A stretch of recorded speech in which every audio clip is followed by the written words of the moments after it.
முதல் வாசகம்.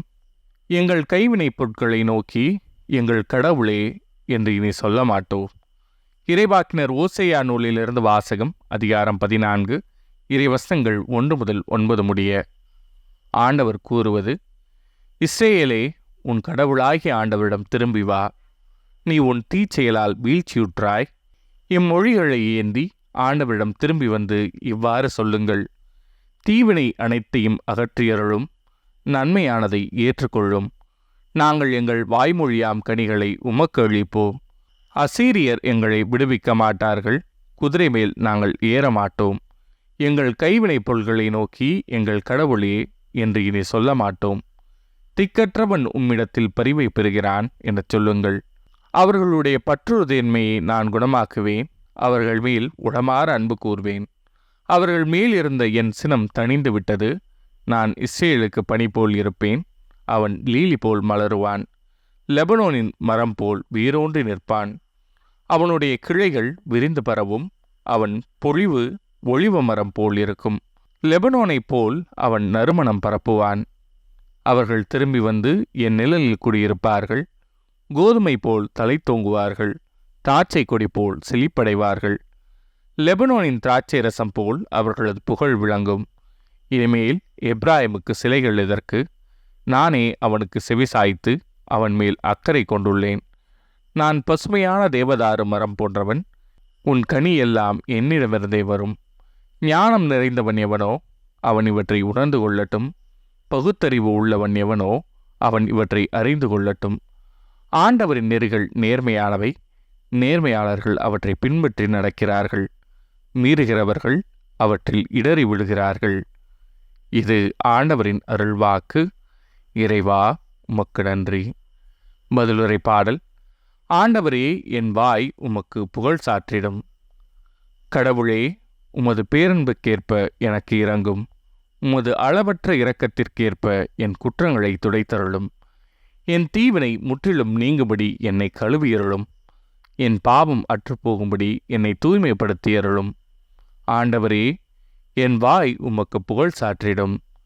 இதோ நீர் விரும்புவது உள்ளத்து உண்மையே. மெய் ஞானத்தால் என் மனதை நிரப்பும். ஈசோப்பினால் என்னை கழுவியருளும். நான் தூய்மையாவேன், என்னை கழுவியருளும். உரை பணியிலும் வெண்மையாவேன். ஆண்டவரே, என் வாய் உமக்கு புகழ் சாற்றிடும். கடவுளே, தூயதோர் உள்ளத்தை என்னுள்ளே படைத்தருளும்.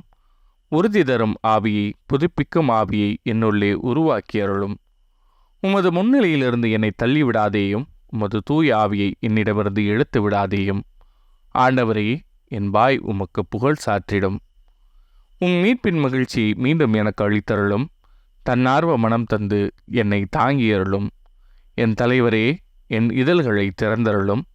அப்பொழுது என் வாய் உமக்கு புகழ் சாற்றிடும். ஆண்டவரே, என் வாய் உமக்கு புகழ் சாற்றிடும். நற்செய்தி வாசகம். பேசுபவர் நீங்கள் அல்ல, மாறாக உங்கள் தந்தையின் ஆவியாரே. மத்தேயு எழுதிய தூய நற்செய்தியிலிருந்து வாசகம். அதிகாரம் 10, இறைவசனங்கள் 16 முதல் 23 முடிய. அக்காலத்தில் இயேசு தம் திருத்தூதர்களை நோக்கி கூறியது: இதோ, ஓநாய்கள் இடையே ஆடுகளை அனுப்புவதைப் போல நான் உங்களை அனுப்புகிறேன். எனவே பாம்புகளைப் போல முன்மதி உடையவர்களாயும் புறாக்களைப் போல கபடு அற்றவர்களாகவும் இருங்கள். எச்சரிக்கையாக இருங்கள். ஏனெனில் மனிதர்கள் உங்களை யூத சங்கங்களிடம் ஒப்புவிப்பார்கள். தங்கள் தொழுகை கூடங்களில் உங்களை சாட்டையால் அடிப்பார்கள். என் பொருட்டு ஆளுநர்களிடமும் அரசர்களிடமும் உங்களை இழுத்துச் செல்வார்கள். இவ்வாறு யூதர்கள் முன்னும் பிற இனத்தவர் முன்னும் சான்று பகர்வீர்கள். இப்படி அவர்கள் உங்களை ஒப்புவிக்கும்போது என்ன பேசுவது, எப்படி பேசுவது என நீங்கள் கவலைப்பட வேண்டாம். நீங்கள் என்ன பேச வேண்டும் என்பது அந்நேரத்தில் உங்களுக்கு அருளப்படும். ஏனெனில் பேசுபவர் நீங்கள் அல்ல, மாறாக உங்கள் தந்தையின் ஆவியாரே உங்கள் வழியாய் பேசுவார். சகோதரர் சகோதரிகள் தம் உடன் சகோதரர் சகோதரிகளையும் தந்தையர் பிள்ளைகளையும் கொல்வதற்கென ஒப்புவிப்பார்கள். பிள்ளைகள் பெற்றோருக்கு எதிராக எழுந்து அவர்களை கொல்வார்கள். என் பெயரின் பொருட்டு உங்களை எல்லாரும் வெறுப்பர். இறுதி வரை மன உறுதியுடன் இருப்போரே மீட்கப்படுவர். அவர்கள் உங்களை ஒரு நகரில் துன்புறுத்தினால் வேறொரு நகருக்கு ஓடிப்போங்கள். மானிட மகனின் வருகைக்கு முன் நீங்கள் இஸ்ரேலின் எல்லா நகர்களையும் சுற்றி முடித்திருக்க மாட்டீர்கள் என உறுதியாகவே உங்களுக்கு சொல்கிறேன். இது ஆண்டவரின் அருள்வாக்கு. கிறிஸ்துவே உமக்கு புகழ்.